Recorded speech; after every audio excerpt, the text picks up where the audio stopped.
Have you ever wondered why some people can build massive success from absolutely nothing, while others work their tails off every single day, but never seem to get anywhere? What's the missing link? It turns out, it's not just about the hustle, it's about how they think. In this legendary book, Napoleon Hill shares 13 principles of wealth and success. These aren't just theories. They're the results of first-hand interviews with over 500 of the wealthiest and most influential people of his time, including icons like Thomas Edison, Henry Ford, and Andrew Carnegie. Think and Grow Rich isn't just a book about money.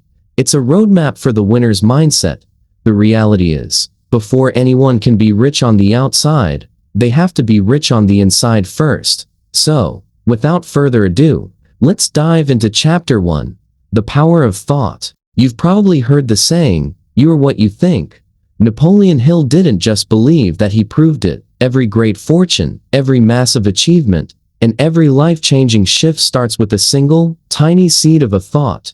Hill kicks off his book with the simple but powerful claim: thoughts are things. In fact, they have the power to create actual wealth. This book was born from a massive mission given to Hill by Andrew Carnegie, one of the richest men to ever live. Carnegie challenged Hill to study the secrets of successful people and share them with the world. Over the course of 20 years, Hill interviewed more than 500 high achievers, from entrepreneurs and scientists to inventors and world leaders. Through those conversations, he found a universal pattern. First, all great success starts with a burning desire, a rock-solid belief, and consistent action. Second, a focused and believed-in thought eventually turns into reality. It's not magic. It's the natural process of attracting the right ideas, opportunities, and actions that align with that thought.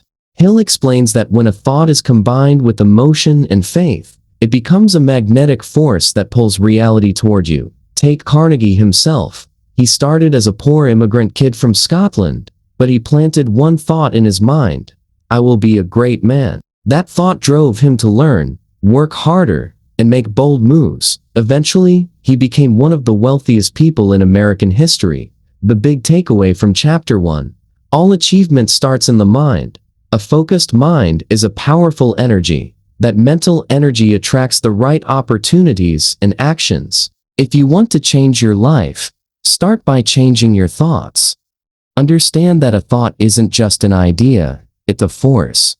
Think about this. Everything you have today is the result of your past thoughts. If you want a better future, start planting bigger thoughts right now. At the end of the day, true wealth doesn't come from the outside, it comes from within. Next up is desire, the power of a burning obsession. Lots of people say they want to be successful, but only a few actually make it. What's the difference?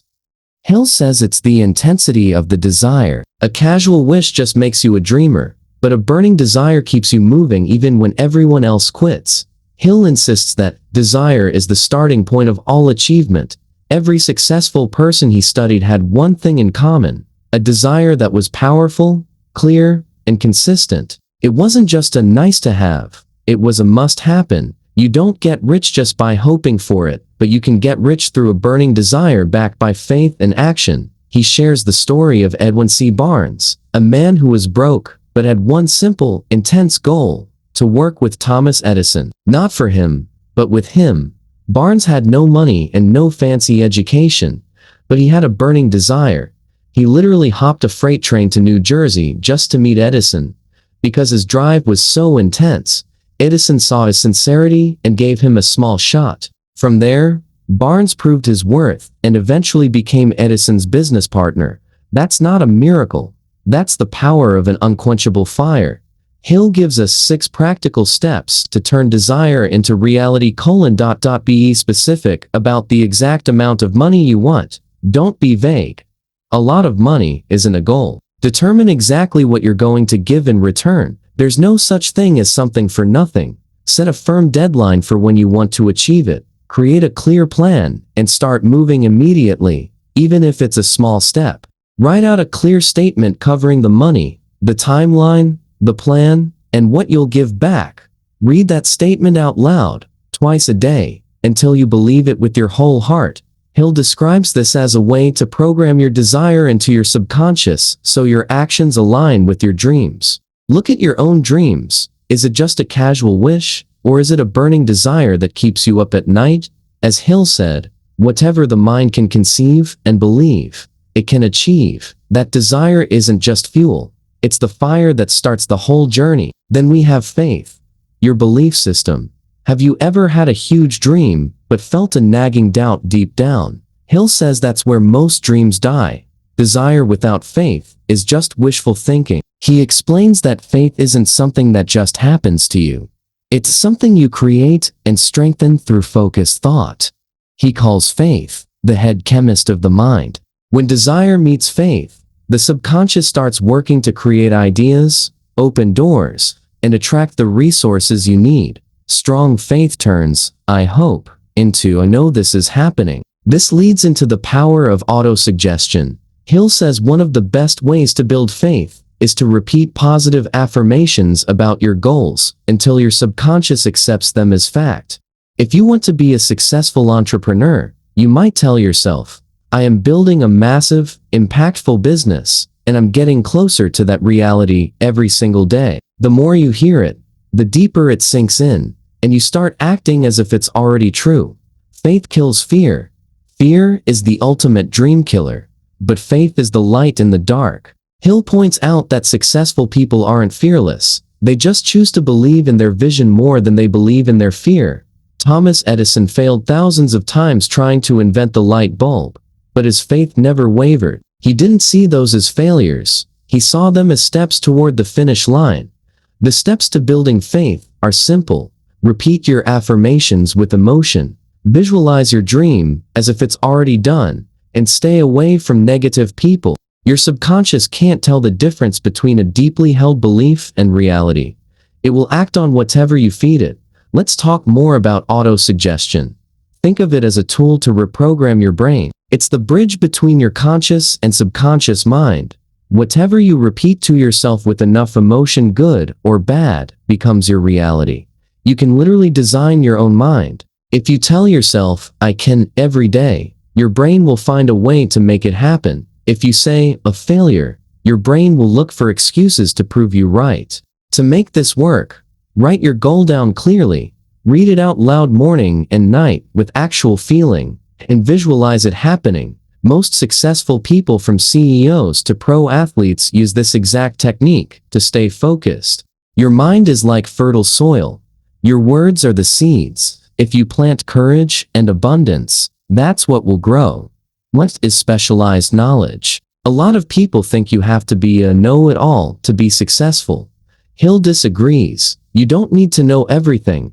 You just need to know the right things. General knowledge doesn't create wealth unless it's organized and directed toward a specific goal. There are plenty of people with advanced degrees who struggle financially, while some of the most successful entrepreneurs never finished college. The difference is they had specialized knowledge that mattered and they knew how to apply it. Hill breaks it down.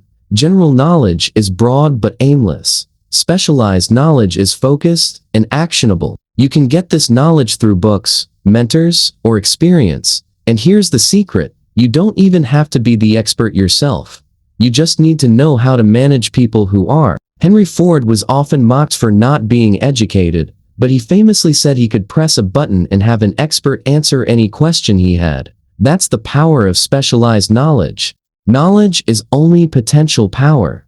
It only becomes real power when it's organized into a plan of action. Now, let's look at imagination. Every skyscraper, every app, every major business started as an idea in someone's head. Hill calls imagination the workshop of the mind. It's where all plans and strategies are born. He divides it into two types. Synthetic imagination. This is taking old ideas or concepts and rearranging them into something new. It's great for practical innovation. Creative imagination. These are the big aha moments that seem to come out of nowhere. Hill believes this is our connection to a higher intelligence or intuition. To grow your imagination, you need to give yourself space to think. Take notes on every little idea you have. Collaborate with open-minded people. Imagination is a muscle. The more you use it, the stronger it gets. Don't underestimate a small idea. It could be the start of something that changes the world. But an idea needs a plan. Hill says a dream without a plan is just a fantasy. All great achievements in history started with a solid blueprint. Imagination gives you the idea, but the plan gives you the direction. To build an effective plan, you should form a mastermind group. Surround yourself with people who have the skills and experience you lack. No one hits it big alone. Stay flexible. Your first plan might fail. That's fine. Tweak it, fix it, and try again. Start now. A good enough plan in motion is better than a perfect plan that never starts. Be clear about roles. Know who is doing what. Your dream won't come true just because you want it. It comes true because you mapped out the steps and walked the path. As Hill famously said, a quitter never wins, and a winner never quits. This leads into decision. Most dreams die because of hesitation. Hill found that successful people make decisions quickly and firmly. They don't let doubt slow them down. On the flip side, people who struggle tend to take forever to make a choice, and then change their minds at the first sign of trouble. Why do we struggle with decisions? It's usually fear. Fear of failing or fear of what people will think. Successful people learn to tune out the noise. When Henry Ford decided to build an affordable car for the masses, people called him crazy. He didn't care. He made the call and stuck to it. To get better at this, practice making small decisions faster. Trust your gut. Stay firm on your goal, even if you're flexible on how you get there. Then there's persistence. A lot of people quit way too early. Hill says persistence is to success what carbon is to steel. It makes it unbreakable. Without it, your desire is just a dream. With it, even the impossible becomes possible. Persistence isn't about never failing. It's about getting back up every single time. To stay persistent, you need a clear goal and a burning why. When your purpose is strong, a setback won't stop you. Thomas Edison didn't fail 10,000 times. He just found 10,000 ways that didn't work. Persistence is often more important than intelligence or luck. We also have to talk about the mastermind. This is the secret sauce. A mastermind is the coordination of knowledge and effort between two or more people working toward a clear goal. When two minds come together in harmony, they create a third mind, a shared intellectual energy that is way more powerful than any one person. No one achieves massive power alone. Henry Ford had his engineers. Edison had his research team. They knew that a combination of different perspectives and skills speeds up everything. To build your own mastermind, find people who share your values, but bring different strengths to the table. Keep the communication consistent and the vibes positive. Success is a team sport. One of the more unique principles Hill discusses is sex transmutation. He argues that the sexual drive is one of the most powerful energies we have. When that energy is redirected or transmuted into creative work, ambition, and productivity, the results are incredible. Instead of just letting that drive stay purely physical, highly successful people learn to channel it into building businesses, creating art, or solving problems. It's like a high-octane fuel for your focus and charisma. Discipline over your strongest urges gives you discipline over your life. Then we have the subconscious mind. This is the engine room. It's the bridge between your conscious thoughts and the world around you. It doesn't judge. It just executes. If you feed it success, it looks for success. If you feed it worry, it looks for things to worry about. To program it correctly, you have to use emotion. Your subconscious responds to how you feel, just what you say. That's why visualization is so key. You have to feel the win before it happens. Once the program is set, your actions start to happen almost automatically. Next is the brain. Hill viewed the brain like a radio station, both a transmitter and a receiver. When you think with intense emotion, you're broadcasting a signal. You can also pick up on the vibes or ideas of others. This is why surrounding yourself with high energy, visionary people is so important. Your brain is more than just biology. It's a signal processor for opportunity. Finally, we reach the sixth sense. This is the peak of the mountain. It's that gut feeling or flash of intuition that guides you. Hill believed that once you master the other principles, desire, faith, persistence, the mastermind, your intuition naturally sharpens. It's like having a radar that warns you of danger and points you toward gold.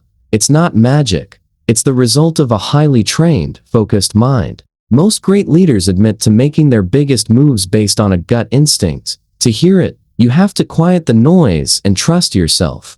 Napoleon Hill didn't write this book for people who just want to daydream. He wrote it for people who are ready to step up and build something real. True power doesn't come from the outside. It's an inside job. It's about how you think, what you believe, and the courage to keep going when things get tough. Whatever the mind can conceive and believe, it can achieve. No matter where you're starting today, if you can master your mind, you can master your life. Success isn't a gift. It's a result of your thoughts and actions lining up.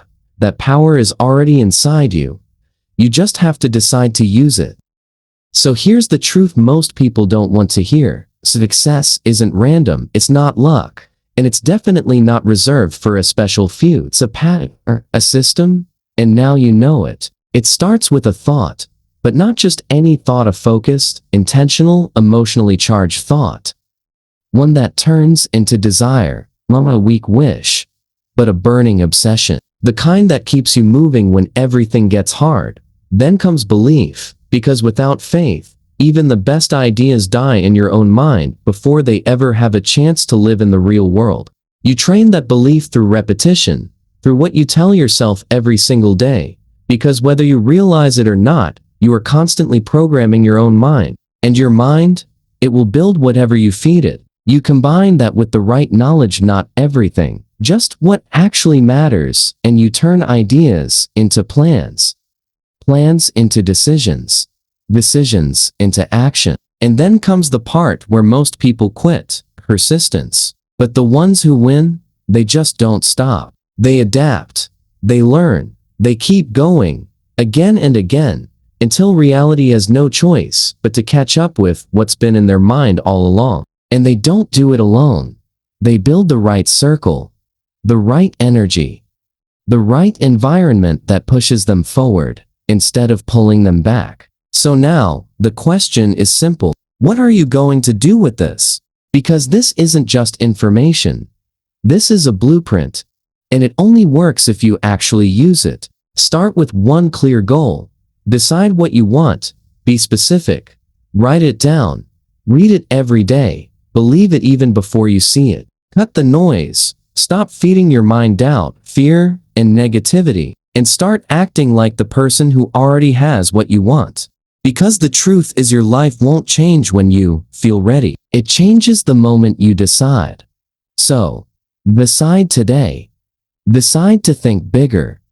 Decide to believe stronger. Decide to act consistently. Because everything you want, it's not out there somewhere. It starts right here inside your mind. And once you master that, you don't just change your results. You change your entire life.